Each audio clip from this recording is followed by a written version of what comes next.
Muy buenas tardes a todos, muy buenas tardes a todas y muy buenos días para todos aquellos que nos acompañan desde Latinoamérica. Muchas gracias por asistir a esta nueva convocatoria virtual de ASEAS Infantiles SOS. Pues ahora mismo son las 4:01, fenomenal. Veo ya que todos nuestros invitados están presentes y bueno, han llegado todos a tiempo y es precisamente de eso de lo que hoy os vamos a hablar, de llegar a tiempo. Mi nombre es Mónica Revilla y me asomo a vuestras pantallas para presentaros el informe Llegar a tiempo, niños, niñas y adolescentes en situación de riesgo en España, elaborado por Espirales Consultoría de Infancia para Aldeas Infantiles SOS.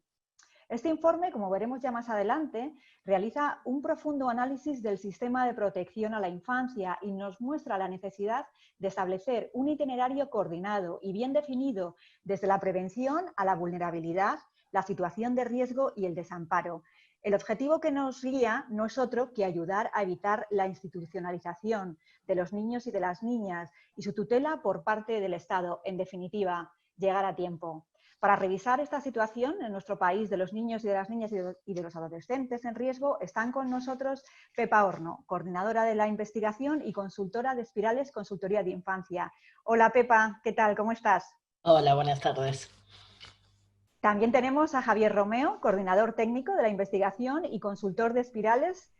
Encantada de que estés con nosotros. Javier, ¿qué tal? ¿Cómo estás? Hola, buenas tardes, muy bien, muy contenta de estar aquí con todo este público y con todos vosotros. Muchas gracias, Javier. También tenemos a Gabriel González Bueno, director general de Derechos de la Infancia y Adolescencia de la Secretaría de Estado de Derechos Sociales. Gabriel, una vez más te agradecemos enormemente tu presencia y espero que te encuentres muy bien. Por supuesto que sí, muchas gracias por vuestra invitación. Vengo aquí a aprender cómo. Bueno, como todos, yo creo, Gabriel. También tenemos a Joaquín Corcovado, jefe del área de Ciudadanía y Derechos Sociales de la Dirección General de Igualdad y Política Institucional de la Federación Española de Municipios y Provincias. Joaquín, encantada también de que estés con nosotros. ¿Qué tal todo? Un placer, encantado de estar participando de este acto tan importante y muchísimas gracias por la invitación. A ti. Y también, por último, tenemos a Pedro Puig, presidente de Aldeas Infantiles SOS. ¿Qué tal, Pedro? ¿Cómo estás? Hola, pues muy bien, muchas gracias Mónica y encantado y agradecido a todos los ponentes y a todos los participantes que ojalá que les guste esa charla que vamos a tener entre amigos. Sí, como dice Pedro, muchísimas gracias a los 5 por acompañarlos, ¿no? Con vuestra ayuda, a lo largo de aproximadamente 90 minutos, vamos a intentar arrojar luz sobre ese difuso concepto de situación de riesgo. Un concepto que a menudo se vincula únicamente a la pobreza y a la exclusión social, pero como veremos mucho más adelante, hay otros factores que también es importante que los tengamos en cuenta. También a lo largo de esta charla abordaremos otro de los grandes asuntos recogidos con detalle en el informe que presentamos hoy, y es la falta de uniformidad en las actuaciones de la administración local, regional y nacional. Igualmente, trataremos esa disparidad de criterios e intervenciones y sus consecuencias. Descubriremos igualmente qué tipo de recursos se suelen movilizar y hacia qué grupo de población van destinados de forma mayoritaria. Y, por supuesto, no vamos a irnos sin señalar hacia dónde queremos avanzar y cuál sería el camino más adecuado. Al final de todas las intervenciones se abrirá un turno de preguntas que podéis formular a través del chat de la aplicación. Lo que sí os pido es que a la hora de que los vayáis escribiendo, lo hagáis desde la parte pública. De esta forma no nos perdemos nada y todos lo podemos seguir. También animo a todos los que estáis siguiéndonos, que por favor, si queréis, podéis compartir a través de las redes sociales con el hashtag Llegar a Tiempo. Bien. Dicho esto, para empezar y ponernos en situación, nada mejor que acudir a los autores del informe Llegar a Tiempo, niños, niñas y adolescentes en situación de riesgo en España. Un informe que lamentablemente no puede estar más de actualidad. De hecho, la pandemia ha multiplicado las situaciones de riesgo en niños, niñas y adolescentes. Basta pues, un par de ejemplos. El 89% de los niños y niñas españoles han experimentado miedo, falta de concentración, irritabilidad y otras alteraciones de comportamiento durante la cuarentena. Y fijaos, al menos un 10% de los 8 millones de alumnos de enseñanzas generales no han podido seguir las clases por Internet. Pero concretamente vamos ahora contigo, Javier. ¿Me puedes decir cuáles son los objetivos de este estudio que estamos presentando y qué metodología habéis seguido? Y si me puedes comentar también cómo ha sido el proceso de la investigación. Si nos puedes ofrecer algún dato relevante que surgiera durante esa realización, pues te lo agradeceríamos mucho. Claro que sí, Mónica, por supuesto. Para esto vamos a compartiros algunas ideas en forma de puntos que siempre nos ayudan a procesar mejor por lo visual, por lo auditivo. Entonces, aquí lo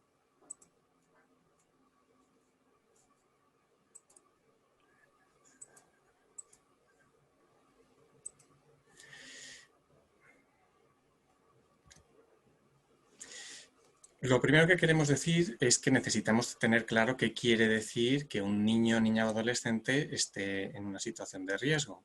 Y para esto nos vamos a remitir a el texto de la ley que protege a los niños, niñas y adolescentes en España. Ahí nos encontramos con este párrafo que es un poco denso y que lo vamos a desmenuzar. La definición oficial, tal y como aparece en el artículo 17.1 de la Ley Orgánica de Protección Jurídica del Menor del 96, tal y como queda reformulado tras la reforma de 2015, se considerará situación de riesgo aquella en la que, a causa de circunstancias, carencias o conflictos familiares, sociales o educativos, el menor se vea perjudicado en su desarrollo personal, familiar, social o educativo, en su bienestar o en sus derechos, de forma que, sin alcanzar la entidad, intensidad o persistencia que fundamentarían su declaración de situación de desamparo y la asunción de la tutela por el Ministerio de la Ley, sea precisa la intervención de la Administración Pública competente para eliminar, reducir o compensar las dificultades o inadaptación que le afectan y evitar su desamparo y exclusión social sin tener que ser separado de su entorno familiar. Vamos a desmenuzarlo un poco más porque este texto está ahí como muy comprimido, con mucha información, y lo que viene a decir es que, primero, se considera riesgo toda situación que incluye una posibilidad de daño en el desarrollo del niño, niña o adolescente o de pleno ejercicio de sus derechos. Es decir, esta formulación de la ley tiene una visión desde un enfoque de derechos del niño. La segunda cuestión es que la falta de un entorno de seguridad afectivo para su crecimiento, que debe venir garantizado por las familias, la comunidad y las instituciones, si eso no se da, la intervención está en riesgo está, por lo tanto, vinculada a la prevención y el reconocimiento no solo de las familias, sino de toda la comunidad como agente de cambio. Esto es muy importante porque lo que nos vamos a encontrar luego es que esta visión de el riesgo no es solamente la familia, sino todo el entorno, no acaba de estar bien asumida. Tercera cuestión. La situación de riesgo en esta línea va más allá de las situaciones de exclusión social y de falta de atención de las familias.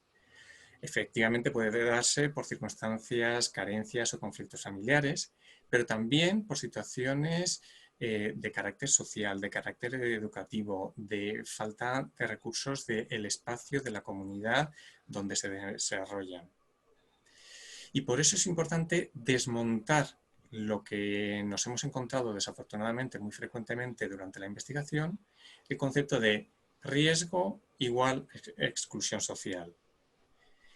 Por eso la ley se enfoca a que los recursos deben ser universales, que cubran todos los niveles económicos, no solo para familias en riesgo. Uno de los ejemplos más evidentes que nos hemos encontrado es, por ejemplo, la ausencia de recursos en muchos casos para niños, niñas y adolescentes que han sufrido acoso escolar o abuso sexual fuera de sus familias, porque como están en familias que son protectoras, pues no se les puede proteger, porque no hay recursos para ellos. El quinto elemento que contiene esta definición tiene que ver con la intervención institucional. Es decir, no se declara el desamparo, pero sí que hay que intervenir de alguna manera. Hay que evitar que se llegue al desamparo. Y otra de las cuestiones que resulta muy interesante es que es necesario incluir la visión de distintas realidades.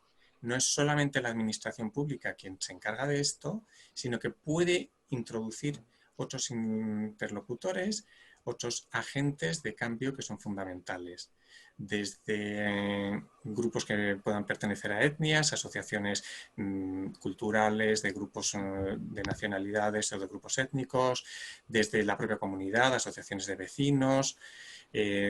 Nos hemos encontrado también la relevancia que hay de las organizaciones que se encargan de diversidad funcional, por ejemplo, entidades que trabajan distintos tipos de trastornos, pues este tipo de cuestiones. También hemos visto la importancia del apoyo de organizaciones que apoyan a los niños, niñas y adolescentes en su desarrollo y en el descubrimiento de su identidad y orientación sexual. Entonces, todo esto es lo que necesitamos tener en cuenta cuando queremos hacer una investigación para conocer qué es lo que está pasando con los niños, niñas y adolescentes en situación de riesgo. ¿Cómo hemos hecho la investigación? Pues, en primer lugar, agradecemos a Aldeas Infantiles que nos invitasen a realizar esta investigación. Tuvimos el honor de contar con el apoyo de distintas personas a lo largo del proceso y sin ellas, sin duda, no habría sido posible este resultado. Por nuestra parte, desde Espirales Consultoría de Infancia, tenemos a Pepa Horno, que es la coordinadora de formación y de la investigación.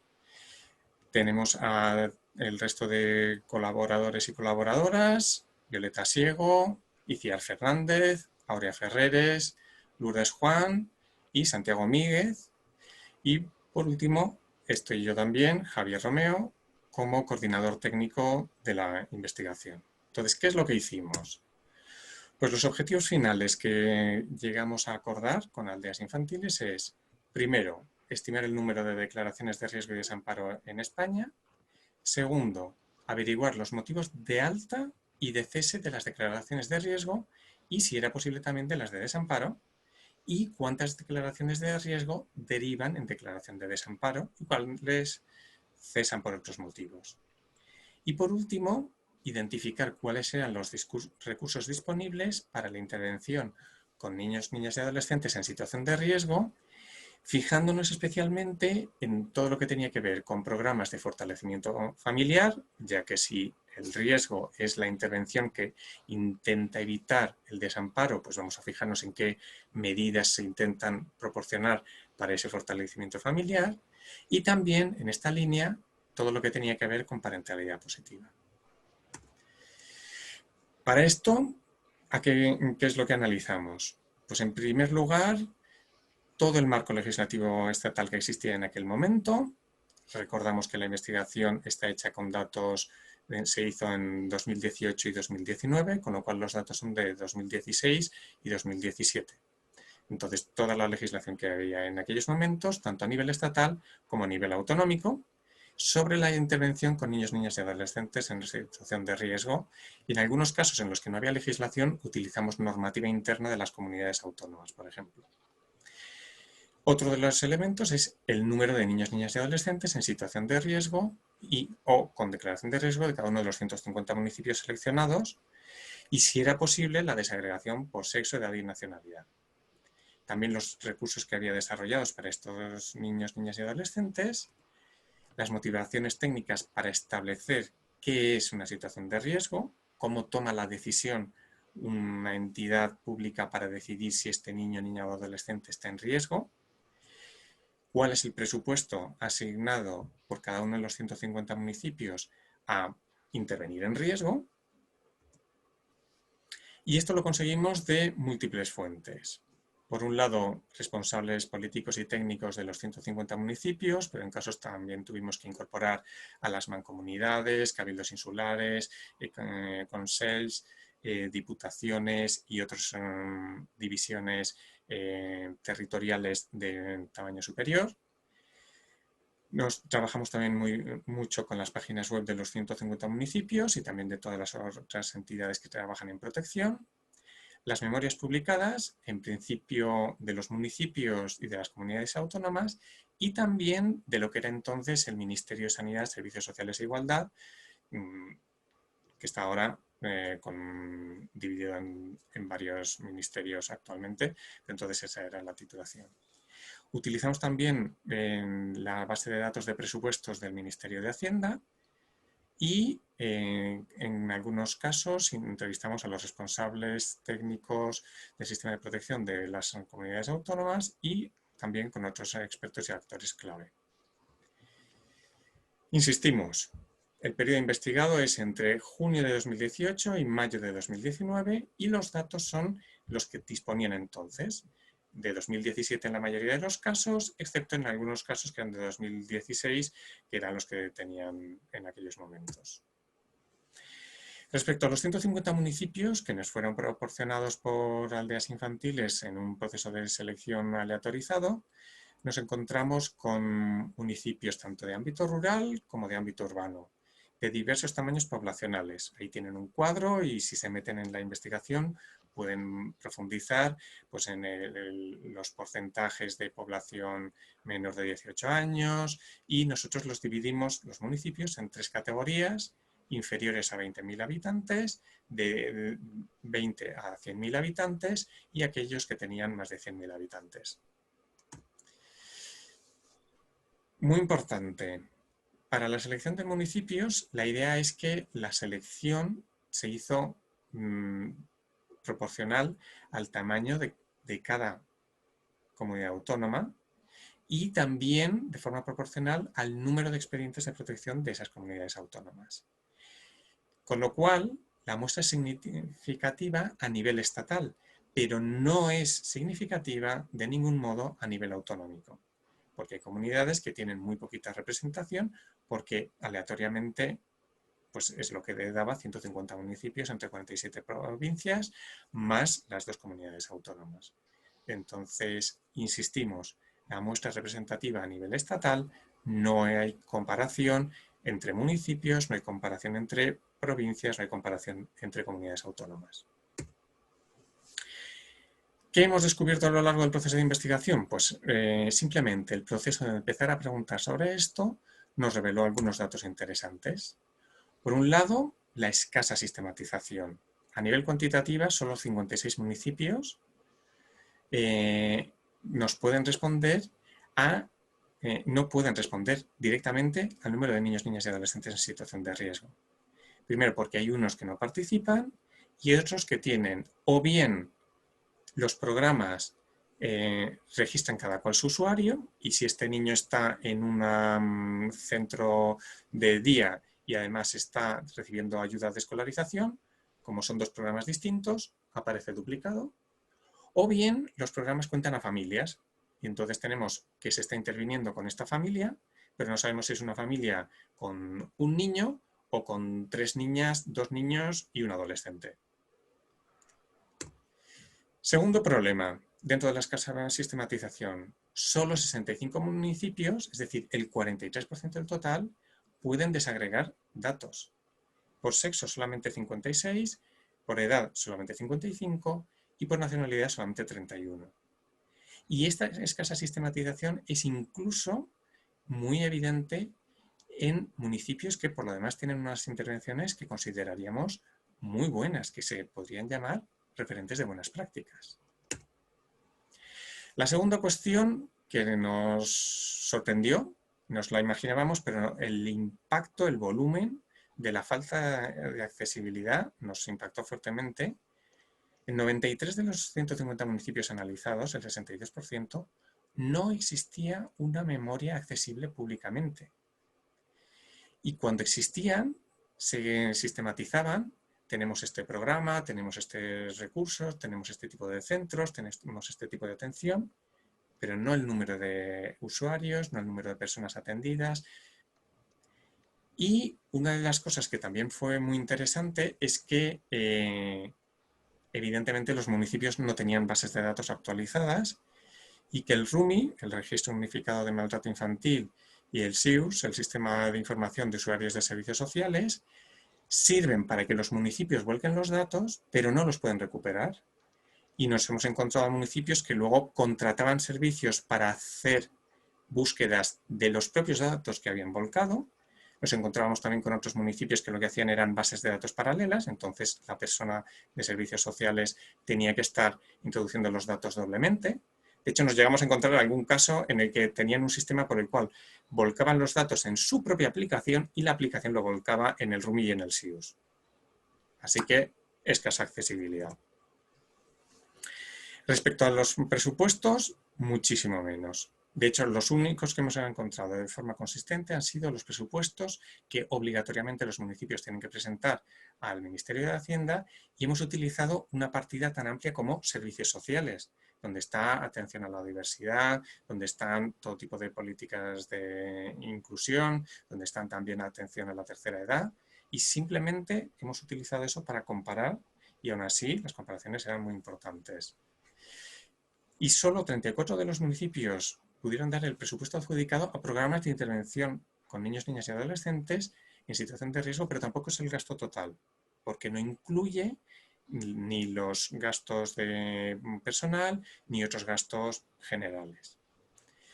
Nos llamaba la atención también la falta de publicaciones, especialmente en municipios que tenían muy buenas prácticas, y era como, pero ¿cómo no han publicado esto si es maravilloso?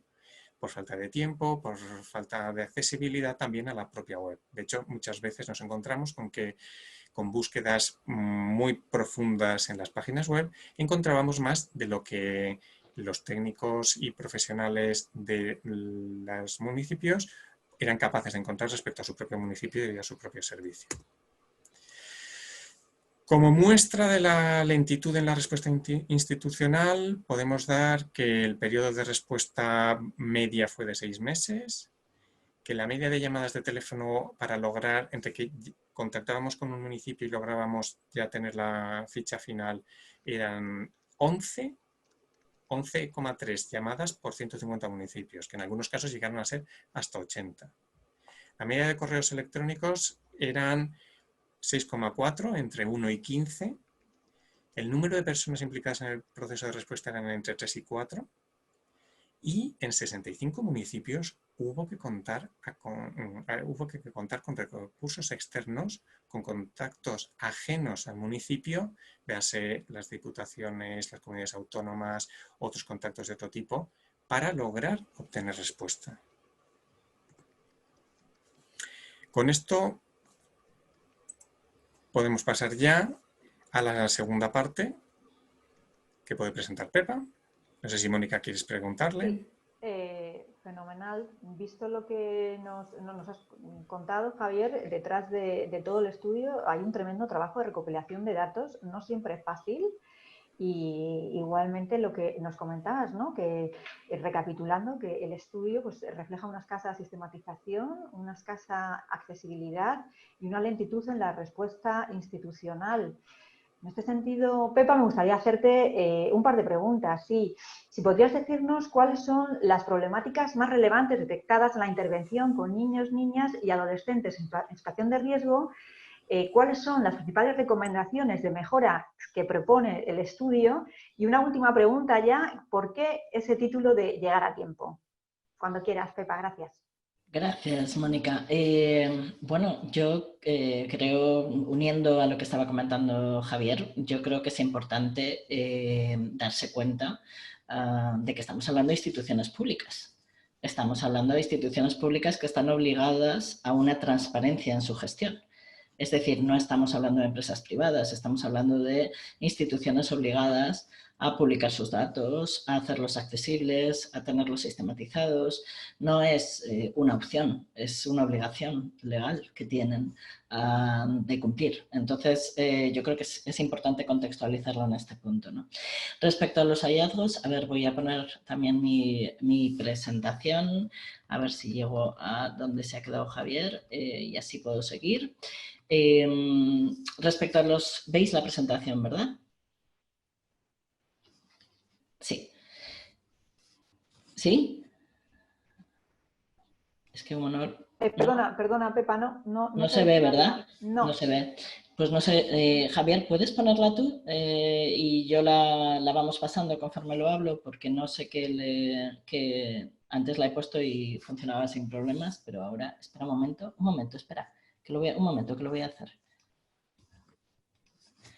Ahora sí, ¿verdad? Sí, ahora sí. Vale, perfecto, perdonadme. Bueno, entonces, a ver, me ha vuelto a pasar lo de pasar. Estábamos en los hallazgos más importantes, que es la primera pregunta que me has hecho, Mónica. Yo quiero empezar por dar los datos clave que, digamos, contextualizan la dimensión del problema del que estamos hablando. El primero lo ha dado Javier, pero voy a insistir en ello. 1/3 de los municipios analizados no podían decirnos cuántos niños, niñas y adolescentes en situación de riesgo tenían en su municipio. Si un municipio no sabe cuántos niños tiene, difícilmente puede atenderlos de una manera adecuada. Los motivos por los que no nos podían dar ese dato, ya los ha explicado Javier, eran variados y múltiples, que tenían que ver no con que no se tuvieran esos datos, sino con una expresión que nos hemos encontrado varias veces a lo largo del proceso de la investigación, que era, bueno, para contestarte esto tendríamos que ir expediente por expediente. Entonces, no es una cuestión de que los datos no estén, no es una cuestión de que no sepan, sino es una cuestión de no estar sistematizado, no estar accesible, no tener la transparencia de la que estábamos hablando. Segundo dato que es contundente de por sí, solo 19 de los 150 municipios supieron decirnos cuántos niños niñas y adolescentes con los que habían intervenido en situación de riesgo habían acabado siendo tutelados o teniendo una medida por desamparo. Esto significa que el sistema, que es una de las conclusiones más importantes para nosotros, para el equipo investigador que nos hemos encontrado en el proceso, el sistema está parcializado. Y no está parcializado solo por divisiones competenciales, es decir, las competencias entre riesgo y desamparo están divididas en las comunidades autónomas, pero es que no llegamos a eso, llegamos a veces incluso a áreas dentro del mismo municipio que no están coordinadas entre sí. Llegamos a, dentro de una misma área, 2 programas que en el momento que el niño pasa de un programa a otro programa, los referentes del programa anterior dejan de tener contacto con ese niño o esa niña y dejan de saber qué ha pasado con él. Entonces no estamos hablando solo de que esté parcializado entre distribuciones competenciales, sino estamos hablando que dentro de una misma institución está parcializado por áreas, incluso parcializado por programas. Es imposible poder seguir el curso de un niño o una niña, un adolescente, en el sistema de protección, en la parte de riesgo hoy en día, al menos en la práctica mayoría de los municipios que hemos estudiado. Respecto a los presupuestos, Javier lo ha mencionado, pero por insistir en ello, porque es un dato muy relevante, fue imposible obtener el dato de qué presupuesto tienen adjudicado a la intervención con niños y niñas en situación de riesgo. Tuvimos que recurrir al presupuesto adjudicado a todos servicios sociales. Todos servicios sociales incluye discapacidad, incluye igualdad, incluye áreas grandísimas. Y aquí queremos comentar 2 cosas. Es interesante darse cuenta de que solo 2 de los 150 municipios tenían más del 20% de su presupuesto adjudicado a servicios sociales. 112 de ellos tenían menos del 10% y 36 de ellos tenían menos del 5%. Nos hemos encontrado con municipios con el 0,1% del presupuesto adjudicado a servicios sociales. Esto está en el informe extenso, los datos correspondientes a cada municipio.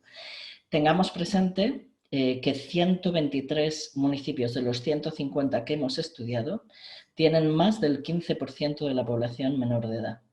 Es decir, estamos hablando de que hay municipios que dedican un 2, un 1, un 3% de su presupuesto a atender al 15% de su población. Entonces, hay que poner en contextualización, no solo respecto a los presupuestos y a la falta de trazabilidad. Tenemos 3 datos importantes. 1, es imposible saber el presupuesto específico de atención a niños y niñas en situación de riesgo. 2, es un presupuesto mínimo. Y 3, son presupuestos que no correlacionan con la cantidad de población que los servicios sociales atienden en los municipios. Evidentemente, los servicios sociales municipales están saturados. Esto es algo que todos los que estamos presentes en esta reunión lo sabemos, pero la contundencia de la falta de recursos con la que trabajan, cuando ves los datos, queda mucho más manifiesta. Un último dato respecto a datos esenciales. Hay un sesgo al que luego vamos a volver. Hay un sesgo que tiene que ver con la vulnerabilidad económica, que ya lo habéis mencionado, con unir el riesgo con la exclusión social, pero hay un sesgo de edad y hay un sesgo de género. El sesgo de edad, nosotros queremos insistir en él, porque la mayoría de los recursos que nos hemos encontrado, como veremos ahora, están destinados a la adolescencia. Si los recursos de prevención, los recursos de vulnerabilidad y los recursos de intervención en riesgo están mayoritariamente focalizados en la adolescencia, llegamos tarde, que es uno de los motivos por los cuales luego te responderé que tiene sentido el título del informe. Entonces, datos voy a resumir porque ya lo hemos tocado, pero bueno, la falta de estandarización del sistema a nivel legislativo y técnico es impresionante porque no hemos logrado, la variabilidad de la intervención es de tal magnitud que no hemos logrado establecer patrones ni por tamaño poblacional ni por las comunidades autónomas. Es decir, al final la variabilidad depende del enfoque técnico de cada municipio. Varios municipios de una misma comunidad autónoma tienen intervenciones radicalmente distintas con enfoques desde el enfoque más asistencialista hasta un enfoque de derechos perfectamente estructurado y sistematizado. Municipios de un mismo tamaño poblacional con un mismo porcentaje presupuestario adjudicado tienen modelos de intervención radicalmente distintos. Entonces, intentábamos por todos los medios, dentro de estos 150, intentar ver algún parámetro que explicara y no lo hemos encontrado. Eso significa que al final hay que preguntarse si el sistema depende de la validez del enfoque técnico de cada municipio, hemos puesto aquí, incluso de cada profesional dentro de cada municipio que le toque intervenir. Hay un cuestionamiento de la figura legal de la declaración de riesgo clarísima. En unas comunidades autónomas la declaración de riesgo directamente no está en la legislación autonómica, en otras sí, con distintos usos. Pero el cuestionamiento, hay un cuestionamiento claro respecto a que la declaración de riesgo parece ser una figura administrativa que complejiza el proceso burocrático para los ayuntamientos. Y que además está siendo usada como una especie de argumento para las familias cuando no colaboran o para darles claridad respecto a la gravedad de la situación en la que se encuentran sus hijos y sus hijas. En este sentido, la variabilidad técnica, la falta de estandarización técnica, aquí sí que hay diferencias enormes en función de las comunidades autónomas, porque hay comunidades autónomas que han desarrollado instrumentos estandarizados con herramientas validadas, como puede ser el Valora, como puede ser el Valórame y algunos otros que están en el informe, y que posibilitan que todos los técnicos de una misma comunidad autónoma utilicen un mismo instrumento para valorar el riesgo y desde ahí podemos tener una idea más o menos aproximadamente de cuáles son los criterios técnicos que están utilizando. Hay varias comunidades autónomas que no han desarrollado herramientas, instrumentos concretos, pero sí han introducido criterios y referentes en su normativa específica. Hay otros municipios que nos hemos encontrado que tienen por diputaciones provinciales, por comarcas, otras organizaciones territoriales, criterios técnicos establecidos conjuntos para todos los municipios que caen en ese territorio. Hay algunos municipios en los que directamente los criterios técnicos los decide el municipio, en algunos casos desde su estructura de trabajo en red, en otros directamente cada profesional, con lo cual la variabilidad de criterios técnicos es enorme. Respecto a los recursos identificados, en el informe que van a recibir todos cuando acabemos la presentación, podrán ver el cuadro en donde hemos incluido todos los recursos que hemos identificado. No los hemos numerado, sino hemos puesto el tipo de recurso que hay, porque para nosotros los técnicos de los municipios son uno de las poblaciones destinatarias de este informe y quizá puedan obtener ideas de cosas que están haciendo en otros municipios que por falta de tiempo, por falta de recursos para sistematizarlos, no se conocen. Hay experiencias increíbles de buena práctica que se están haciendo en diversos municipios que pueden a través de este informe localizar.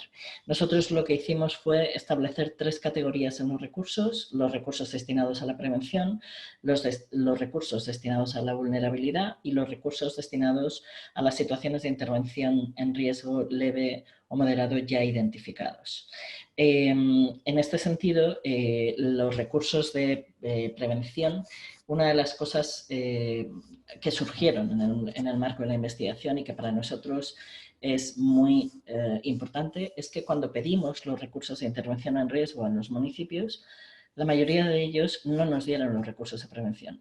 Es decir, cuando nosotros hacíamos la pregunta de qué recursos tienes para atender a los niños y niñas en situación de riesgo en tu municipio, nos posibilitaban o nos brindaban los recursos de vulnerabilidad y los recursos de intervención en riesgo, pero no los recursos de prevención. Hubo que hacer un segundo contacto y un tercer contacto en algunos casos con el municipio para poder completar los recursos, y esto nos habla de una preocupación que nos ha quedado al equipo investigador, y es si realmente se entiende la prevención como parte de la intervención en riesgo o no.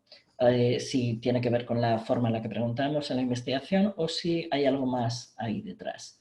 Pero en cualquier caso tenemos que volver a decir el sistema está parcializado, no es posible seguir el curso. Cuando cambian de recurso, de un tipo de recurso a otro, se pierde el contacto con el niño. Hay recursos similares que se utilizan para los distintos colectivos. El ejemplo más claro son las ludotecas, que pueden ser usadas como recurso generalista, pero al mismo tiempo es usado como recurso para la intervención en riesgo porque se atiende a niños en situación de riesgo ya identificados. Entonces, bueno, había recursos que teníamos que categorizar en las 3 categorías.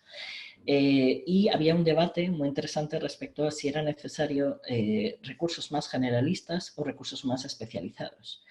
Porque al hacer recursos generalistas, eso nos permitía, por un lado, atender a la parte de prevención, pero además posibilitar un contexto normalizado de relación a los niños y niñas en situación de riesgo.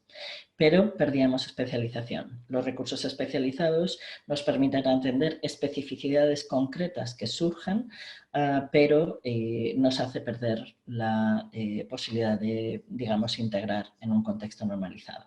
Entonces, este debate es un debate que nos salió en las entrevistas con expertos, que nos salió en las entrevistas con los técnicos municipales, y que muchos de ellos decían que no tenían resuelto, que no tenían claro cuál era el abordaje más adecuado.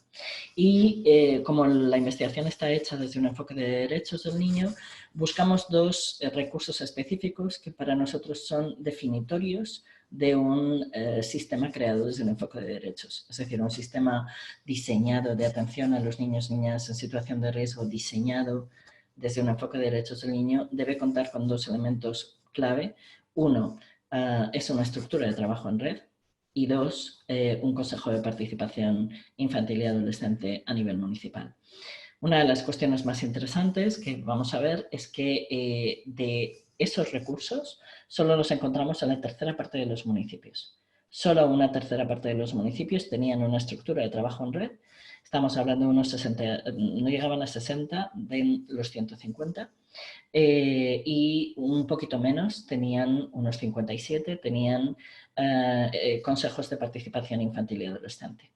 Así que muchos de ellos coincidían, evidentemente, por el enfoque desde el que estaba diseñado el sistema de atención.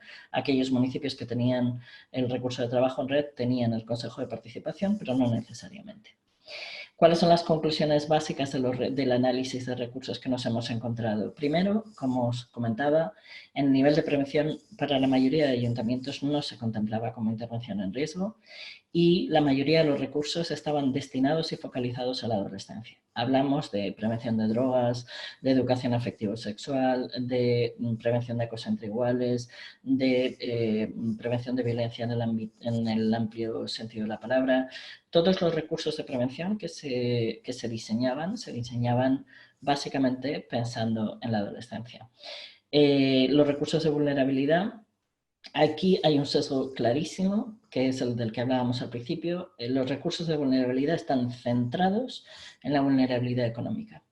Hay una excepción, que es la discapacidad, que tiene mucho que ver también con los recursos de atención temprana, que es un colectivo vulnerable que sí está visibilizado e integrado, pero la mayoría de los recursos que nos encontrábamos en el nivel 2 eran recursos que tenían que ver con atender la vulnerabilidad económica. Y aquí los propios técnicos de los municipios nos pusieron énfasis, por eso queremos decirlo sobre la mesa hoy, nos pusieron énfasis en la necesidad y la preocupación que existen por la invisibilización de la conflictividad social y emocional como origen del riesgo.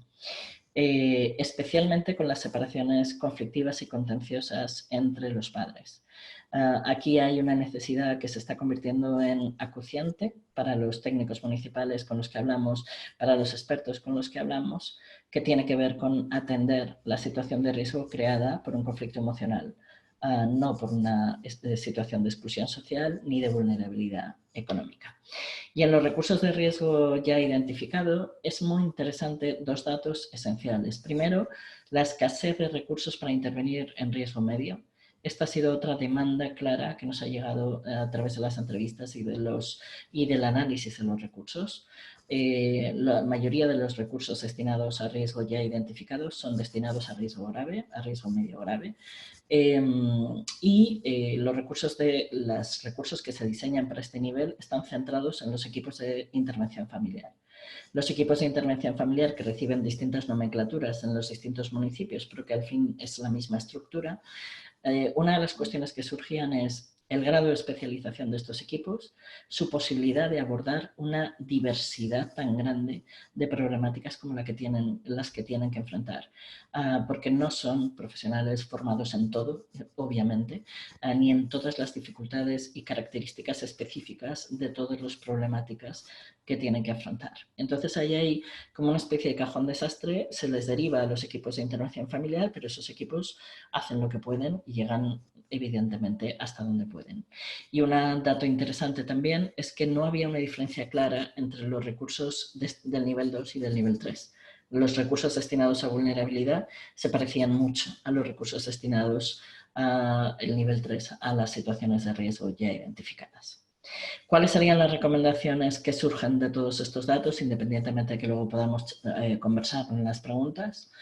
Primero, lo hemos dicho, sobre la estructura del sistema. Hay que implementar de verdad, de una manera real, la ley del 2015, que todavía no ha sido ni siquiera incorporada, como hemos visto, en el marco legislativo autonómico correspondiente. Hay que lograr una armonización legislativa y una estandarización técnica. Es imprescindible que haya instrumentos de valoración técnicos estandarizados y validados en todas las comunidades autónomas y a día de hoy esto no está. Hay que incrementar los recursos. Como hemos visto, el nivel de presupuesto que se maneja para atender a los niños en situación de riesgo es mínimo. Hay que garantizar la accesibilidad y la transparencia, hemos insistido, y crear los mecanismos de trabajo en red sin los cuales es imposible realizar una acción preventiva realmente eficaz. Sobre el enfoque del sistema nos preocupa la invisibilización del riesgo emocional y social, lo acabo de comentar. Es necesario trabajar para romper esta unión entre el riesgo y la exclusión social. Dos, nos preocupaba mucho la mirada del sistema hacia la familia, hacia las familias, porque las familias son vistas como, en gran medida, como las causantes de la situación de riesgo. Se aborda la situación de riesgo como, en muchos casos, en los municipios con los que hablábamos, como un problema de capacidades familiares, por lo cual la mirada era una mirada muy evaluativa que necesitamos transformar a una mirada más reparadora, más de acompañamiento. Necesitamos priorizar los recursos de prevención primaria y necesitamos corregir el sesgo de edad y empezar a intervenir no solo en la primera infancia, que sí hay recursos que tienen mucho que ver con la conciliación de la vida familiar y laboral. Es decir, el tramo 0-6 está cubierto desde las escuelas infantiles, está cubierto desde los programas de atención temprana, desde los centros de salud, en el acompañamiento al parto y al posparto. Pero, sin embargo, hay un punto cuando empieza la escolarización, allá a los 6 años, hasta la adolescencia, todo lo que es el tramo de primaria, que nos hemos encontrado muy poquitos programas de intervención comparado con los otros tramos de edad. Y sobre la intervención técnica, como decía, promover los instrumentos técnicos de valoración, los recursos especializados de intervención en riesgo medio son de los más eficaces, funcionan y funcionan bien y son una demanda compartida por la mayoría de los técnicos municipales con los que hemos hablado. Combinar esto que hablábamos de los recursos generalistas con los recursos especializados y incluir en la valoración del riesgo esas situaciones de conflicto social y familiar de los que se está hablando. Y para acabar la presentación queríamos recuperar una cita literal de una de las entrevistas que hicimos en la investigación, que para nosotros es el reflejo de lo que estamos tratando de decir. Porque uno de los elementos clave que surgió en el análisis de los recursos era la necesidad de que el sistema saliera a la calle. Es decir, que el sistema incorporara a la comunidad en la intervención con los niños y niñas y adolescentes en situación de riesgo. Digamos que el sistema espera que las familias acudan, el sistema espera que los niños y niñas sean detectados. Necesitamos salir a la calle e incluir a la comunidad en la intervención y en la prevención de las situaciones de riesgo que afrontan estos niños, niñas y adolescentes. Entonces, termino leyendo la cita, dice: lo comunitario es clave. O creamos contextos, una cultura y una comunidad protectora en cada municipio y dejamos de hablar de los pobres niños, o nada cambiará. Son sujetos de derecho, no son pobrecitos. Debe existir un compromiso y una responsabilidad de cada ciudadano en responder a las situaciones de riesgo. Gracias, Mónica. Muchísimas gracias, Pepa. La verdad es que tus aportaciones han sido interesantísimas y yo tengo que decir que me he quedado fría, sobre todo con los resultados del análisis de los recursos, ¿no? A todos los participantes que nos estáis siguiendo, os vuelvo a recordar que tendremos un turno de preguntas, las iremos respondiendo cuando termine todas las, todos nuestros ponentes, y ya estamos recibiendo las primeras preguntas. Una vez más, os recuerdo nuestro hashtag, que es llegar a tiempo. A continuación, y tras la exposición que nos ha hecho Pepa, me gustaría conocer la opinión de Gabriel González Bueno, director general de Derechos de la Infancia y de la Adolescencia, sobre una cuestión tangencial que recorre de principio a fin el informe y del que Pepa ya nos ha comentado un poco, ¿no? Y se trata de reconocer al niño como sujeto de derechos y no exclusivamente como un objeto de protección. Un cambio nuclear que ya fue subrayado hace más de 30 años en la aprobación de la Convención de los Derechos del Niño. Entonces, Gabriel, si me puedes decir hasta qué punto nuestro país ha adoptado ese planteamiento en el ámbito jurídico y de políticas de Estado, te lo agradecería. Vale, pues buenas tardes a todos y muchas gracias. Yo lo primero, y retrasando un poco la respuesta a la pregunta, dar las gracias a Aldeas Infantiles por esta prolija producción de informes y análisis de estos últimos meses. En julio estuvimos presentando, también invitado a la presentación del informe del 10º aniversario de directrices y modalidades y alternativas de cuidado de los niños. Y también dar gracias especialmente por este informe y en concreto a todo el equipo y Aldeas por las interesantes metodologías que hacen de este informe en concreto algo muy novedoso y yo diría también audaz, ¿no?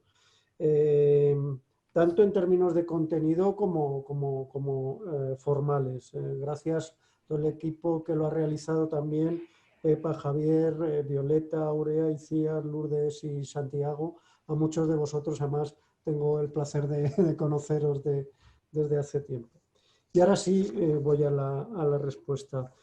Hombre, yo creo que esta pregunta se ha contestado en gran medida en el contenido del informe, ¿no? Y yo creo que eso es un reconocimiento del que partimos desde hace mucho. Por ser claro, sí en la legislación, por lo menos en la legislación marco, sí se atiende a los derechos de los niños y está ese enfoque de derechos, pero luego eso no llega muchas veces al niño, al que es ese sujeto de derechos. Y ahí, obviamente, y eso no se le puede escapar a nadie, el problema está en el intermediario entre la normativa y el beneficiario de esos derechos que son las políticas públicas, ¿no? Creo que partimos de una normativa que apuesta por la prevención, por la detección temprana del riesgo, por la declaración del mismo, por evitar lo posible intervenciones que saquen a los niños y las niñas del entorno familiar. Pero bueno, yo creo que precisamente este informe pues demuestra que las aplicaciones de las normativas están en muchos casos pues lejos de la realidad y sobre todo de la experiencia de los niños, de las niñas y de sus familias. Y eso yo creo que lo ha mencionado Pepa, pero creo que es importante remarcarlo. Es que además los recursos muchas veces están en la parte más dura de la intervención que en la parte de prevención, cuando lo eficiente, lo eficaz, incluso desde el punto de vista económico, es todo lo contrario. Creo que tenemos una normativa que como marco general apuesta, yo creo que como pocas incluso en nuestro entorno europeo, por el enfoque de derechos, el interés superior del niño, la participación infantil, pero que ese aterrizaje en las políticas públicas pues se ha mencionado ya, se le dedican pocos recursos, poco desarrollo técnico. Yo creo que ahí también falta mucho de participación infantil. Pepa lo establecía como uno de los principios, ¿no? Hay un consejo de participación o no, y eso puede marcar la diferencia de cómo se mira en ese municipio al niño. Y luego también esa falta de enfoque comunitario, ¿no? Que yo creo que va un poco más allá de lo normativo de las políticas y tiene que ver también con la cultura social que vamos desarrollando, ¿no?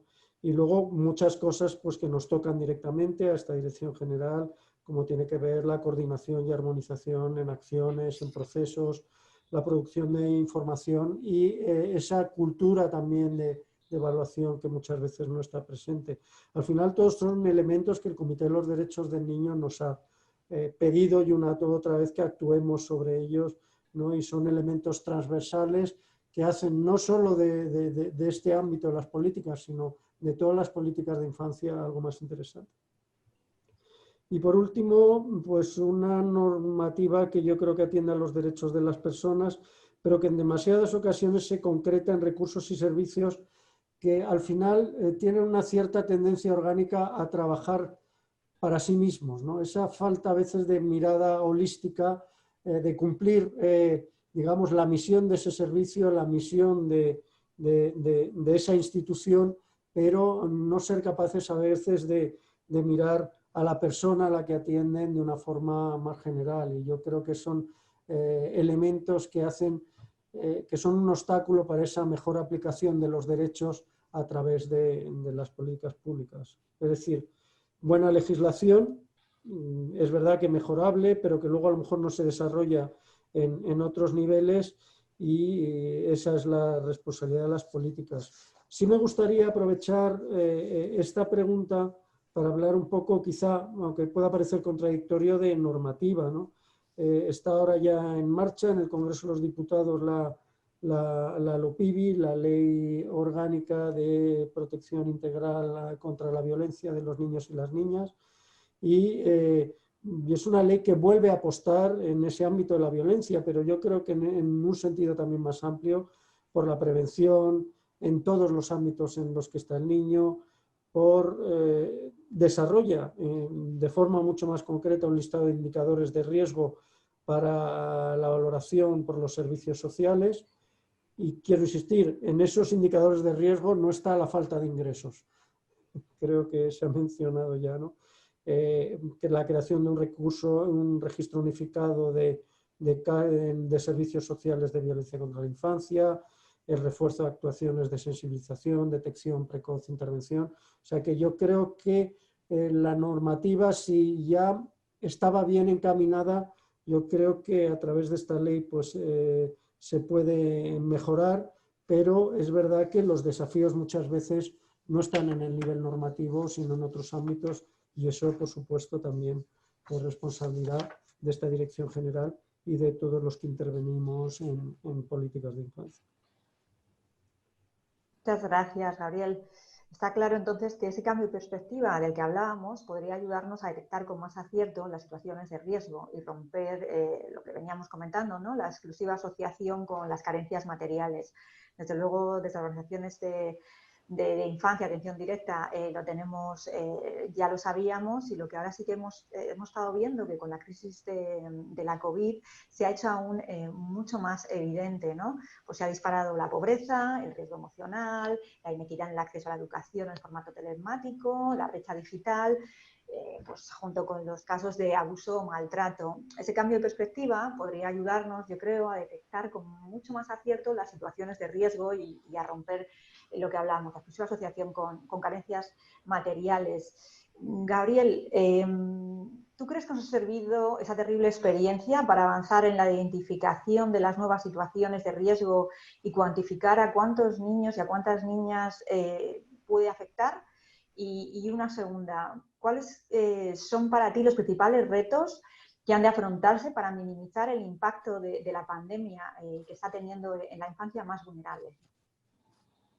Yo, respondiendo a la pregunta, espero que sí. Quiero decir que esta situación, al final, yo creo que, y esa es una opinión más personal, más que revelar nuevas vulnerabilidades, lo que ha hecho es un efecto de revelado casi en términos de fotografía tradicional, ¿no?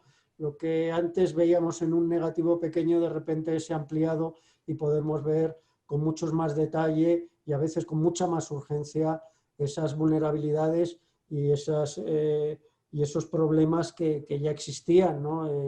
en ese momento. Quiero decir, yo creo que hay algunos que lo único que han hecho es acentuarse cuando, digamos, ya estaban en el ámbito público, quizá no tanto en el de las políticas públicas como nos gustaría, pero creo que eso sí es bastante clave. Y luego yo creo que también nos ha dado matices nuevos por el propio desarrollo de la pandemia a esas vulnerabilidades, ¿no?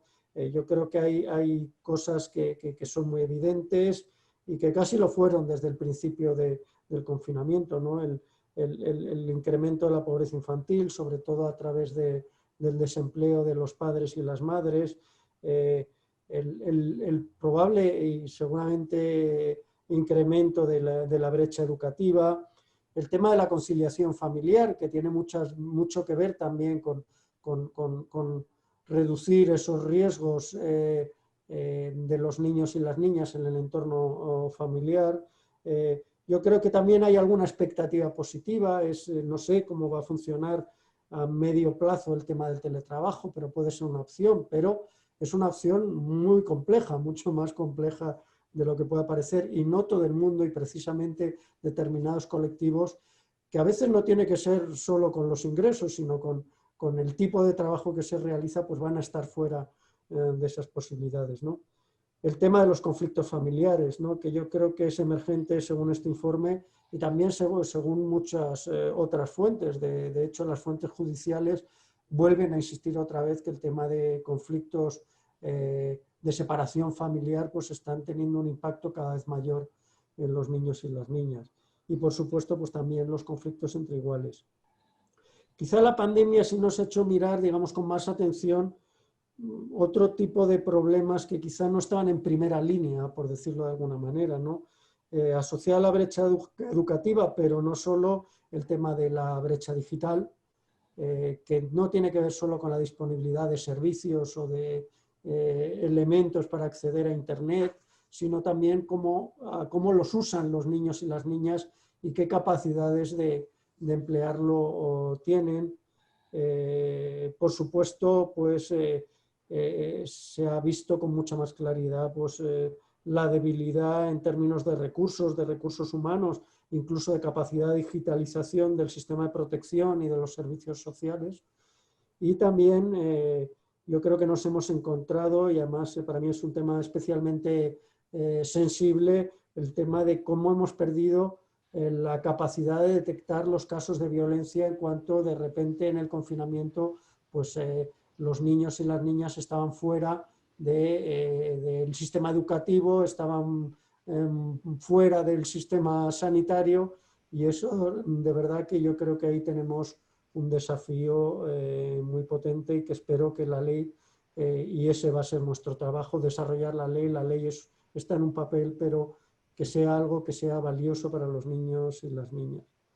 Y también pues otros temas, la discapacidad, ¿no? Por ejemplo, yo creo que el confinamiento nos ha descubierto algunos tipos de discapacidad en los niños, como el autismo, que pues eran bastante desconocidos para el conjunto de la población y que bueno, son de los pocos que han tenido su visibilidad, por lo menos en el contexto del confinamiento.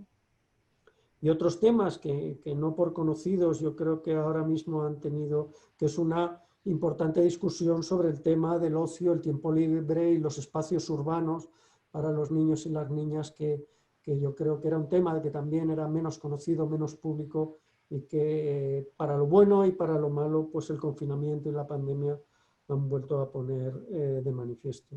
Y por último, uno que para mí es quizá también fundamental y que podría englobar a todos, ¿no? Hemos visto cómo durante la pandemia, por muchos motivos, los niños y las niñas han sido poco visibles en los medios de comunicación, en la acción política, aunque se han hecho muchas cosas, eso yo creo que también lo podemos decir, pero han sido poco visibles. Y esa apuesta por la visibilidad yo creo que se consigue de una manera, digamos, duradera y fundamental a través de incrementar la participación infantil, no solo en el ámbito municipal, sino en todos los ámbitos de gobierno y de políticas públicas.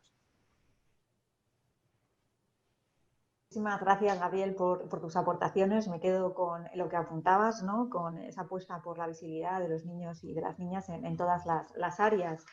Es verdad que, como apuntaban nuestros invitados, la Ley de 2015 de protección a la infancia y a la adolescencia aporta una definición de riesgo más alineada con la Convención. En cambio, según nos muestra el informe, y como ya comentaban tanto Pepa como Javier, en el ámbito autonómico y municipal parece que, concedme la expresión, cada uno hace la guerra por su cuenta.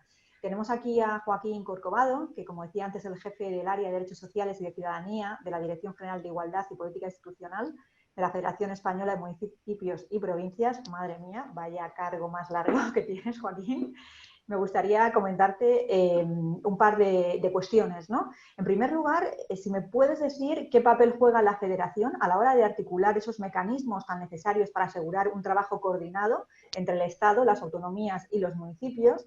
Y en segundo lugar, me gustaría preguntarte si podrías darnos algún ejemplo de algún programa en el que ya estéis llevando a cabo con niños o con familias y que destaque precisamente por ese enfoque homogeneizador y armonizador que mencionabais. Pues perfectamente. Muchas gracias de nuevo. Un placer compartir, Gabriel, un placer compartir contigo. Hemos participado ya en muchas reuniones y todavía no he tenido la oportunidad. Aprovecho ahora para felicitarte, por supuesto. Gracias, Joaquín. Un placer verte también de nuevo. Pues mira, si me permites, antes de contestarte a las dos, también contextualizar un poco más la situación, ¿no? Porque hablamos de 150 municipios, pero es que la realidad de la tipología de los municipios, de los gobiernos locales en España es todavía más diversa, ¿no? Hay más de 8.130 municipios. Voy a hablar de gobiernos locales, ¿vale? ¿Esto qué significa? Pues tipología variada, desde municipio como tal, provincias, diputaciones forales, provinciales, consejos, cabildos insulares en las islas, y otras áreas metropolitanas que también, en este caso concreto de los servicios sociales, sirven para la coordinación y la intervención, como son las áreas metropolitanas, las asociaciones de municipios, las entidades menores. Es decir, estamos en esos 8.130 diversidades, ¿no? Sustrayéndolo a las comunidades autónomas, hay 17 comunidades autónomas que han expresado 17 normativas en lo que es el nudo gordiano, ¿no? Que serían los servicios sociales como ente donde todo cabe y, por lo tanto, que han expresado en esas dos variables del riesgo y la protección diferentes maneras de entenderlo, ¿no? Eso ha generado protocolos diversos que se han diseminado por todo el territorio de esas 17 comunidades autónomas más 2 ciudades autónomas. Para contextualizar un poco más, ¿no?, de qué estamos hablando. Decir que el 85% de estos 8.130 gobiernos locales son de menos de 5.000 habitantes. Es decir, en esa parte de la literalidad es que España es eminentemente rural en el sentido de muy poquita población. Y estamos hablando en algunos sitios que las figuras técnicas son testimoniales, incluso compartidas. No, ojo, que no estoy quitando ni estoy justificando ningún tipo de actuación, ¿no?, sino mostrando lo que es la realidad. Si bien es verdad que prácticamente el 90% de la población vive en las grandes ciudades, en las grandes urbes o alrededor de esos contextos, ¿no? En ese orden de cosas, ¿qué tratamos de hacer con la FEN, ¿no? La FEN lo que trata es de, primero, ponerse al servicio de la Administración Central e intentar homogeneizar en la medida de lo posible procesos que tienen que ver con los derechos de ciudadanía que pueden ser generalizables a través de los municipios. Que si bien no son todos, sí hemos encontrado un escollo importante en muchos años de trabajo de intervención que nos permite determinar algunas cosas que se pueden homogeneizar. Todo lo que Pepa y Javier determinaron en el informe, creo que hay cuestiones ahí en las recomendaciones que podemos hacer, que yo me las he apuntado ya también como hoja de ruta, porque creo que son, no fácil, no voy a decir que sea fácil, pero sí que son un camino a seguir importante en coordinación, en este caso, con la Dirección General de Infancia y Adolescencia, en ese binomio que formamos desde hace muchísimo tiempo, Ministerio, ahora separado también de la Dirección General de Familias, pero en ese binomio ministerial en este caso. Me preguntabas dos ejemplos que os voy a citar que sirven con ese carácter homogenizador que trata de hacer la FEN para que los ayuntamientos en sus territorios, en las políticas que son comunes a todos, es decir, son la única administración que tiene ciudadanos, es la única administración en la que vive la gente.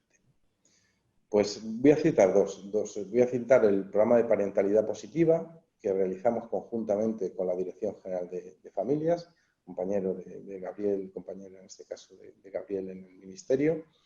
Y es un programa que empezó con un criterio de homogeneizar una figura concreta, no existía ni la palabra en España, parentalidad, que es una traducción de parentality, que no está muy traducida y contextualizada, ¿no? Y yo me acuerdo en los primeros momentos de la expansión de este programa, ¿no? La gente decía, bueno, esto es intervención con familias. No, no solo es intervención con familias, es mucho más. Y no venimos a evangelizar con un nuevo criterio de intervención, sino vamos a poner sentido a toda la intervención que se venía realizando de manera diseminada en todo el territorio, ¿no? Los principios de la parentalidad positiva los definía la doctora Rodrigo y Palacios, intervenciones personales que conlleva el desempeño de la responsabilidad parental. Existe una serie de principios de actuaciones generales que conforman una columna vertebral sobre la que sustenta el ejercicio de la parentalidad positiva y responsable. Trabajar a partir de vínculos afectivos cálidos, entorno estructurado, estimulación y apoyo, reconocimiento, capacitación, educación sin violencia. Es decir, partiendo de toda esa idiosincrasia de los derechos de la infancia, armonizar un programa que tuviera criterios generales.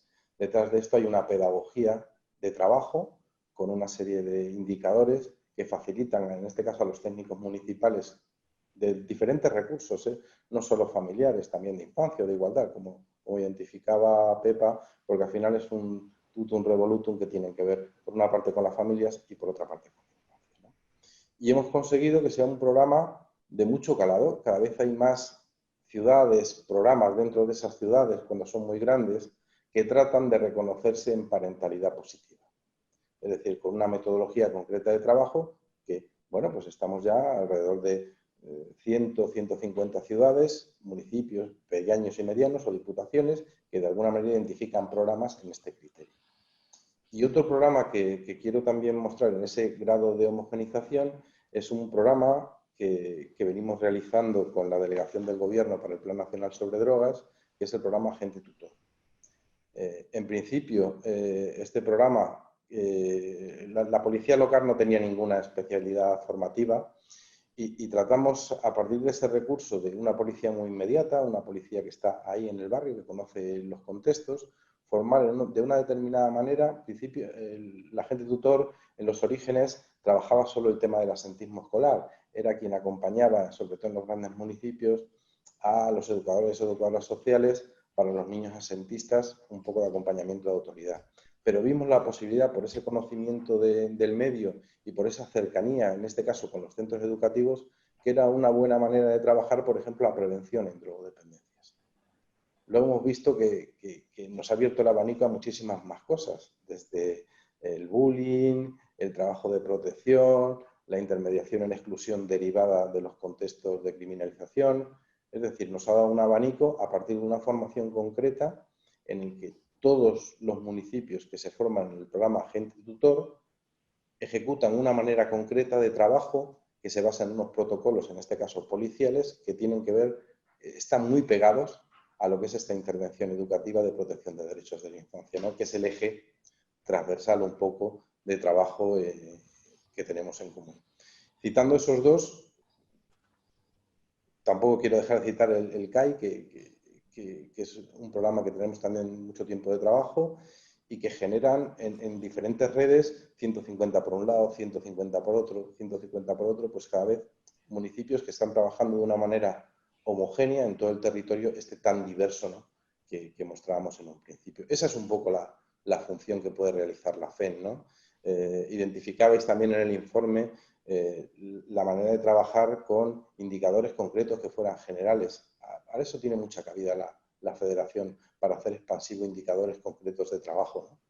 Siempre dentro de las competencias, que ahí sí que es verdad, son muy diversas, y además las comunidades autónomas las tienen atesoradas, ¿no? Pero siempre nos queda una entrada concreta para poder trabajar de manera homogénea en todo el territorio.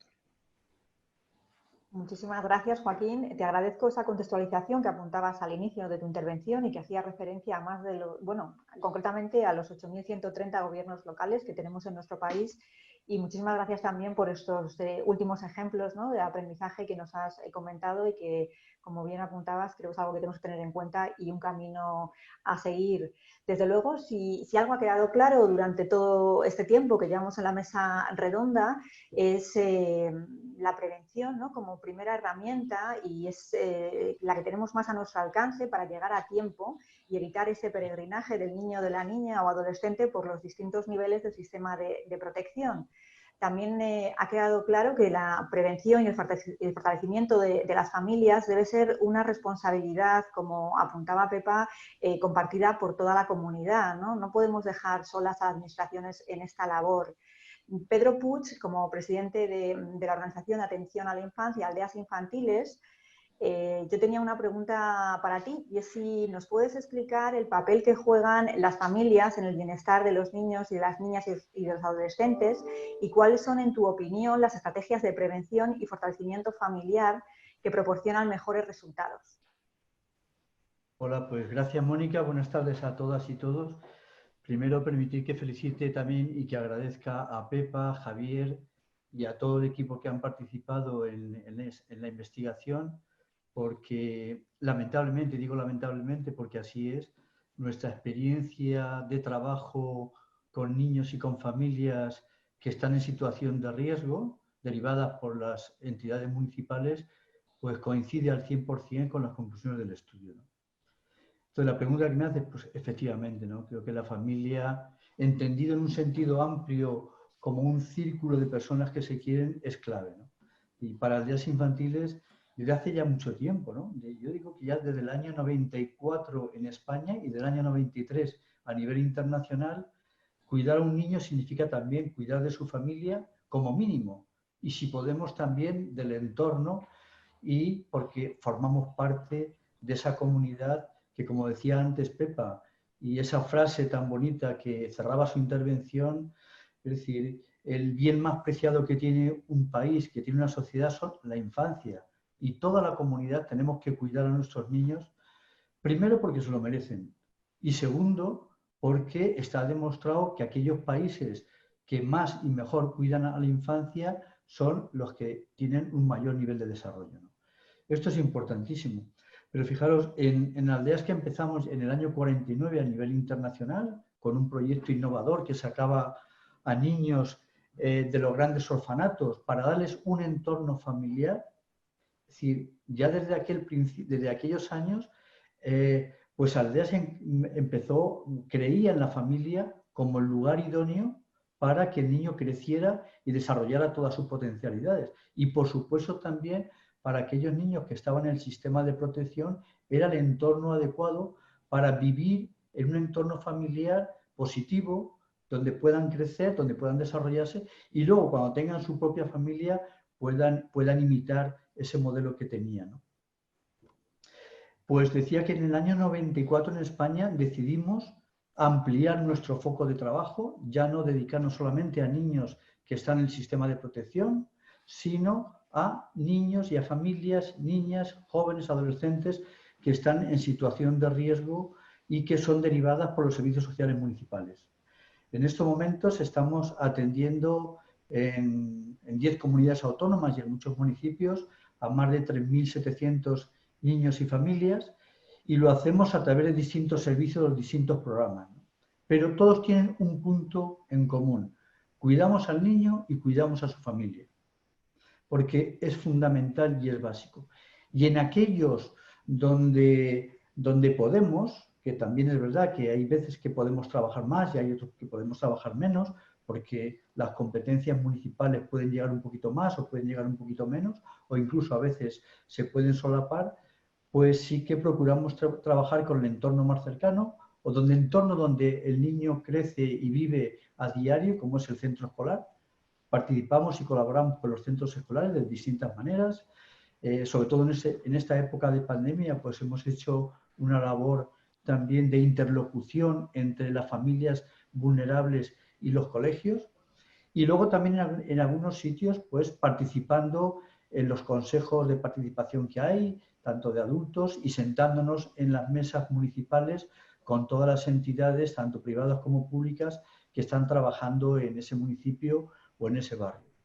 Pero aquí es verdad que nos resulta mucho más fácil trabajar con el niño y con la familia, pero más difícil encontrar ese foco comunitario, porque en nuestras sociedades occidentales es como una contradicción, ¿no?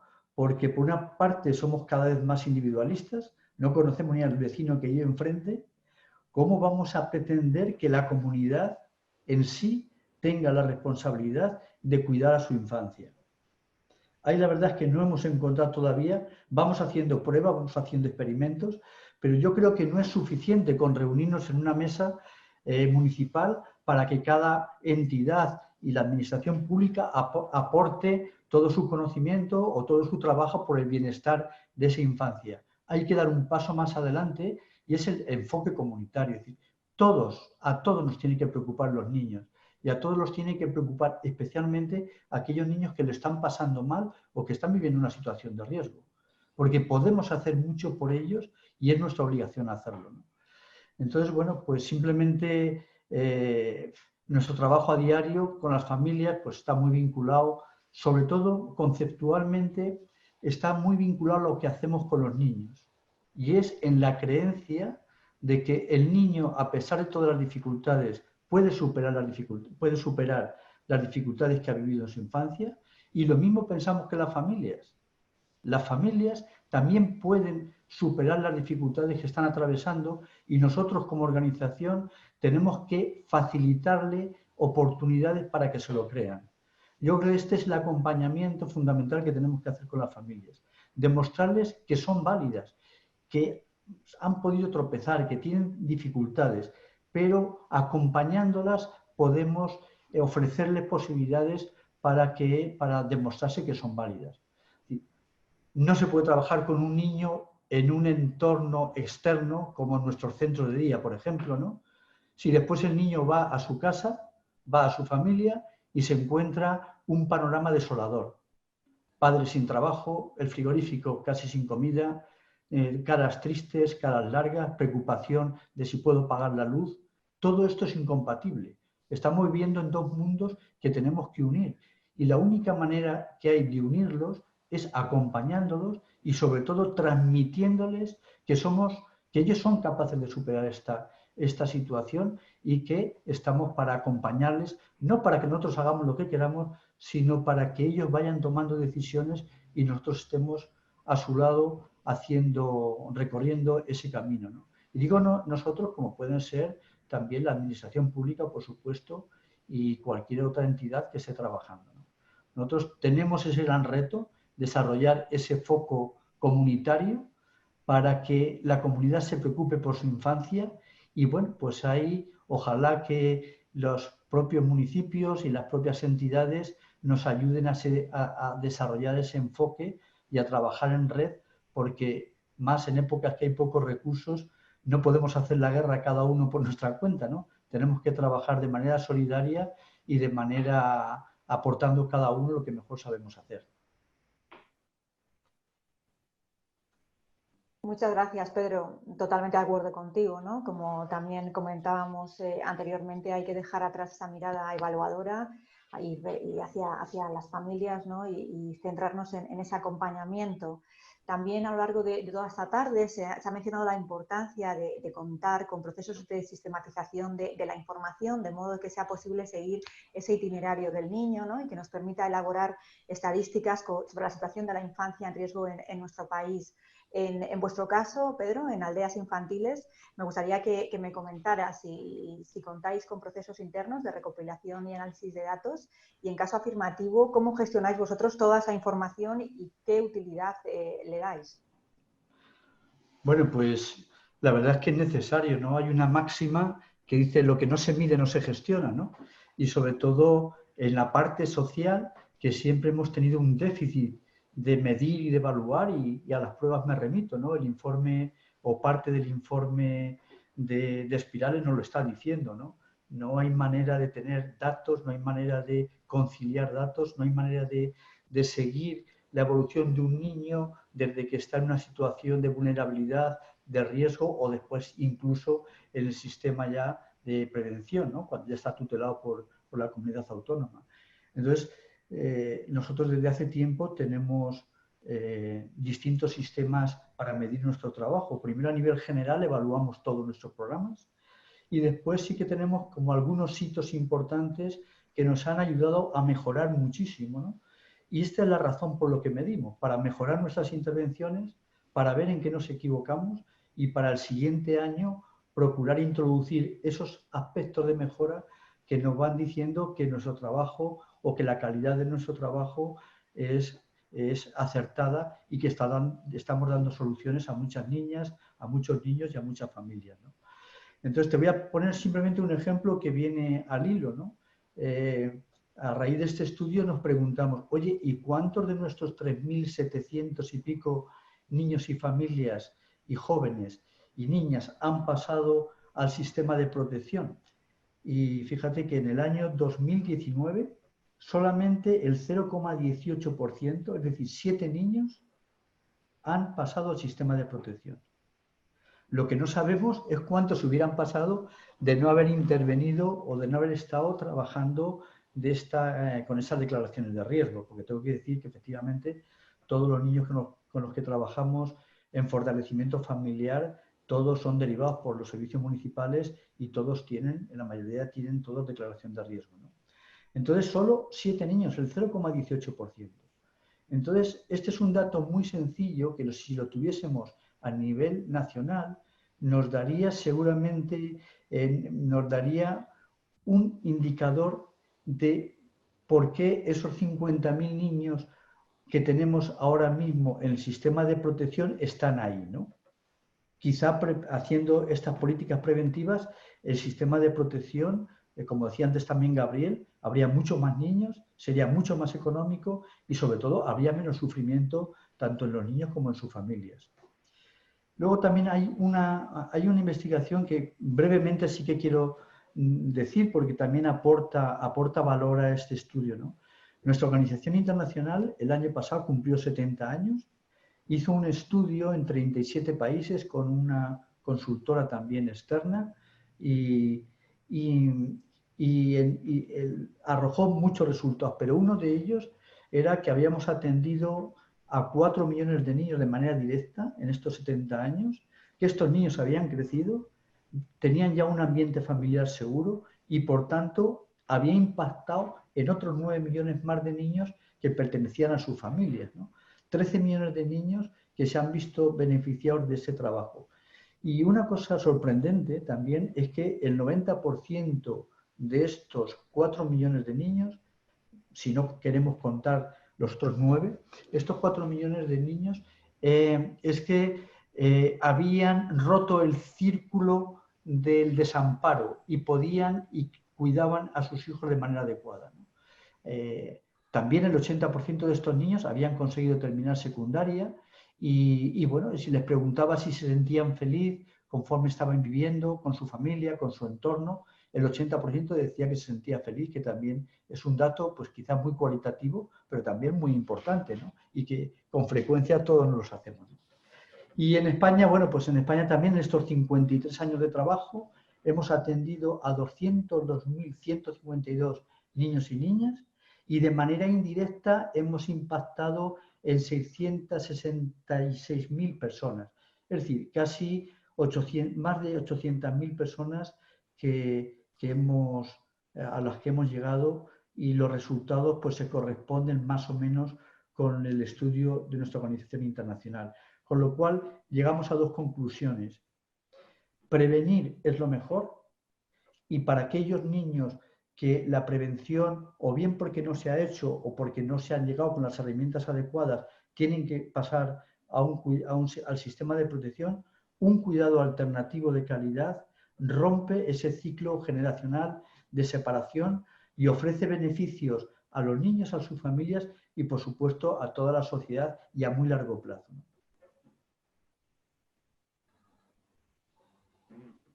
Muchísimas gracias, Pedro, por compartir tu experiencia en este encuentro. Es el momento ya de abrir el turno de preguntas. Aunque sea imposible responder una por una, vamos a intentar despejar todas las dudas que vayan surgiendo, ¿no? Vamos a colgar también en el chat el informe que acabamos de presentar y también su resumen ejecutivo. Los podéis descargar también desde nuestra página web, que es www.aldeasinfantiles.es. Aquí la primera pregunta que yo veo la comenta... es para Javier y para Pepa, y Lola nos dice que el problema de los datos tiene que ver con la falta de definición de declaración de riesgo. Si no manejamos los mismos conceptos, cualquier dato no sería real, nos dice Lola. También es un problema de ausencia de profesionales de estudio y planificación en los servicios sociales municipales. La acción y la gestión se lleva el 100% de la actividad laboral. ¿Compartís esa reflexión? Sí, contesto yo si quieres, sí, completamente. Solo por aportar un ejemplo que surgía en la investigación que me parece muy interesante, y es, si esta disparidad de criterios técnicos es tal, ocurre que si una familia se muda a vivir de un municipio a otro, vuelve a ser valorada por el segundo municipio, y porque este segundo municipio no suscribe la valoración de riesgo que ha hecho el primero. Con lo cual vuelve a ser valorado con criterios distintos, de forma distinta, y puede suceder que antes se considerara que no estuviera en riesgo y ahora sí se le haga la declaración de riesgo o viceversa. Con lo cual, solo en la variabilidad estamos, como decíamos antes, hasta este punto, ¿no? De cambiarte de municipio puede suponer tener unos recursos o no tenerlos, o tener una declaración de riesgo o no tenerla, ¿no? Muchas gracias, Pepa. De hecho, también Perdona, Javier. por profundizar en esto, en el informe extenso, que ahora ya está disponible, en la página 46-47 viene, por ejemplo, una distribución, un cuadro, donde se ve cómo están distribuidas las competencias de las declaraciones de riesgo según comunidades autónomas. Hay comunidades autónomas que consideran que tienen las competencias de riesgo la propia comunidad autónoma, los servicios de protección de la comunidad autónoma. Hay comunidades autónomas que lo tienen transferido a los municipios, y hay otras que directamente no contemplan, o no contemplaban al menos en el periodo estudiado de 2016 o 2017, las declaraciones de riesgo. Esto complica más el panorama, por ejemplo, al hacer el cambio de municipios que comentaba Pepa. Muchas gracias, Javier. La siguiente pregunta es para Gabriel y dice así: uno de los grandes problemas que se ha detectado en la investigación es la falta de uniformidad en las políticas de actuación entre estados y comunidades autónomas. Quisiera que Gabriel González Bueno nos hablara de las iniciativas que podrían plantearse por parte del Estado para abordar esta cuestión.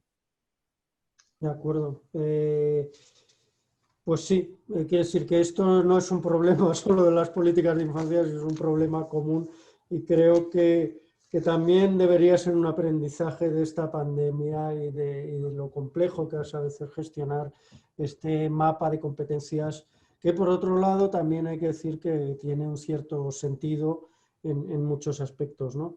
Yo creo que desde el ámbito del Gobierno, de la Administración General del Estado, competen muchas cosas. Yo creo que incluso en algunos comentarios he visto que hablan de armonización.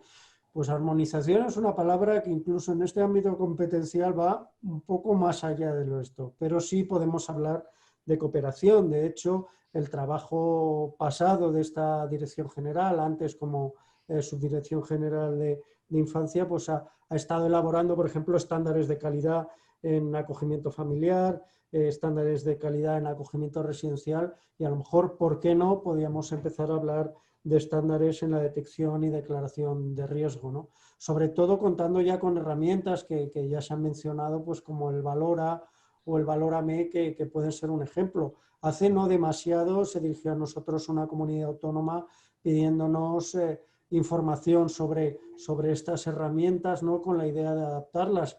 A veces también funciona mucho, digamos, los procesos entre iguales, digamos, entre comunidades autónomas, pero no siempre es así.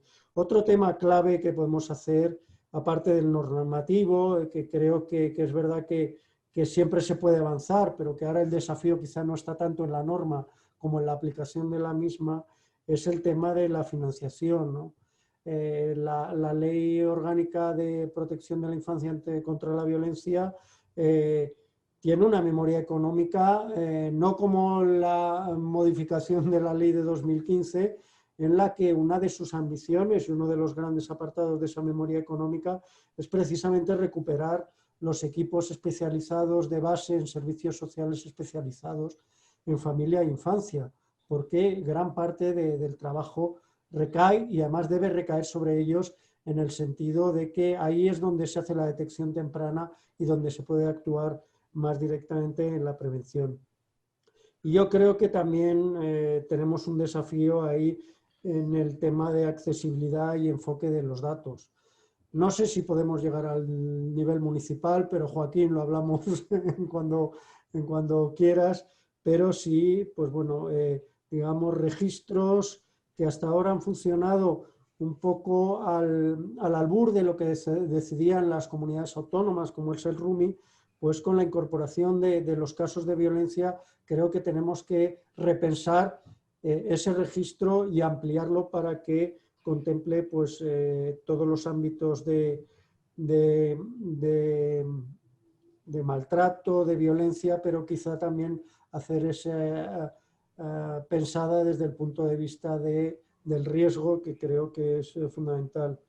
Y bueno, pues también mirando el chat he visto cosas que yo creo que son interesantes y que vamos a valorar, que es cómo incorporar estas declaraciones de riesgo también en los boletines estadísticos que cumplimentan las comunidades autónomas y que nosotros consolidamos.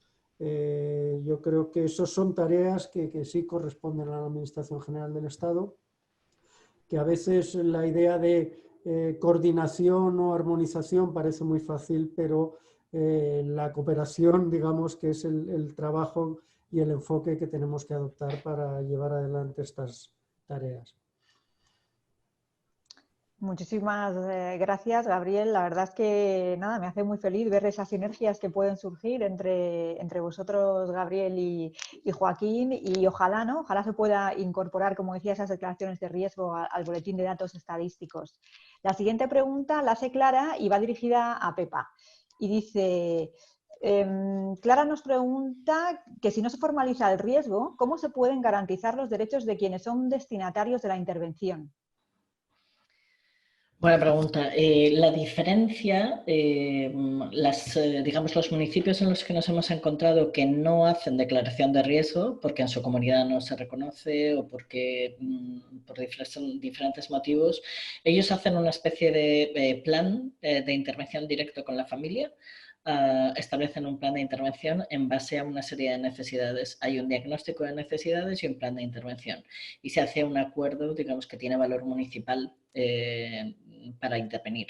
Entonces, desde ahí nosotros, y en este sentido, claro, para nosotros en la investigación hemos intentado, porque el objetivo de la investigación desde el principio era un objetivo descriptivo. Era un análisis de lo que hay, intentando no valorar lo que hay. Entonces, nosotros no hemos hecho en el informe ninguna valoración de si es mejor hacer la declaración de riesgo o no. Lo que hemos expuesto es los argumentos a favor que se nos han dado y los argumentos en contra de la declaración de riesgo que se nos han dado, pero independientemente de cuál sea nuestro criterio técnico, ¿no? Para nosotros lo que es importante es, sea cual sea, ya puestos a que se me pregunta a mí directamente el criterio técnico, sea cual sea la decisión que se tomara y el formato que esa decisión asumiera, lo importante es que fuera una sola. Es decir, a nosotros lo que nos interesa es que haya una formalización del riesgo del tipo que sea, pero que sea uniforme. Y hay una ley a nivel estatal que establece esa formalización. Entonces, si no parece adecuada, si la que se ha optado en esa ley no es la adecuada, pues reformemos la ley si es necesario y cambiemos ese formato. Pero mientras esa legislación estatal esté, ahí hay una formulación exacta y concreta de lo que es la declaración del riesgo. Si no la vamos a asumir, entonces habrá que quitar esto. Pero lo que no puede ser es que haya una legislación que luego no se implemente o se implemente de la manera tan diversa como nos hemos encontrado que se implementa, porque al final los que salen dañados son los niños y niñas, ¿no? No los diferentes gobiernos municipales, autonómicos o estatal. Muchísimas gracias, Pepa. Tengo otra pregunta para Joaquín, que nos dice que si desde la Federación han podido comprobar si existe alguna relación entre los municipios y provincias que tienen mayores niveles de coordinación y la eficacia en la atención que se ofrece a la infancia y adolescencia. Pues mira, no te podría responder de una manera homogénea porque yo creo que lo situaba al principio del informe, lo decía Pepa o Javier, ahora mismo no recuerdo, ¿no? No se puede circunscribir a una comunidad autónoma o a una zona concreta las buenas prácticas. Muchas veces yo creo que tiene más que ver primero con una intencionalidad técnica, una buena formación de los equipos, más que con respuestas que tengan que ver con esa legislación que en este caso organice los servicios sociales o la intervención en esa comunidad autónoma. No existe esa, por lo menos yo no la conozco. Tampoco es verdad que hayamos hecho un estudio comparativo de propuestas de intervención enmarcadas en comunidades autónomas o zonas más extensas, ¿no? Pero desde luego los datos que conocemos en las redes estas que he citado anteriormente tienen que ver más con motivaciones técnicas o de volcado político, ¿no? Una intencionalidad concreta de intervención muy concreta a través de los presupuestos, a través de una formación concreta, de un modelo sistémico de intervención, tiene más que ver con esas cosas que con un criterio en general. Muchísimas gracias, Joaquín.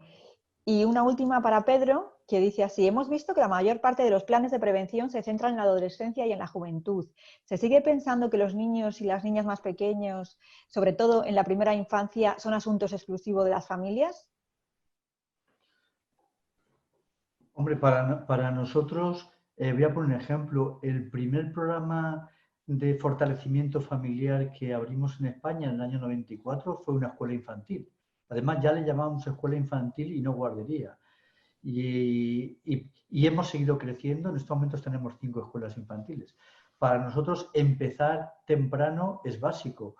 Para nosotros, y además es lo que recomiendan cualquier psicólogo y cualquier especialista en la primera edad. Es decir, intentar compensar las desigualdades fomentando la implicación positiva de las familias y de los padres en la educación de 0 a 3 años es básico, ¿no?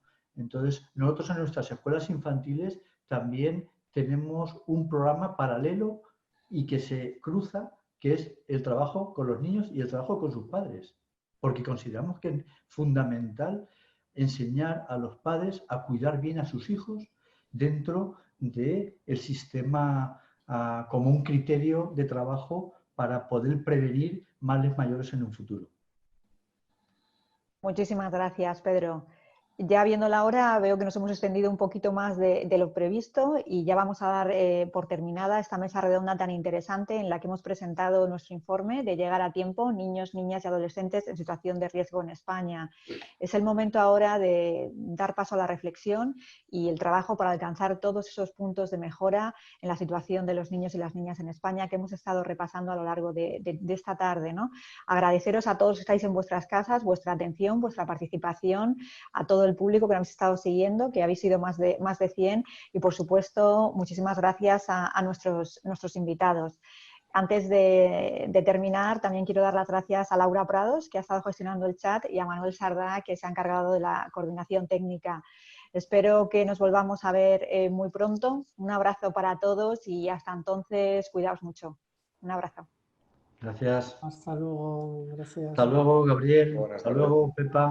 Hasta luego. Javier. Hasta luego. Hasta luego. Un placer y gracias por participar. Gracias.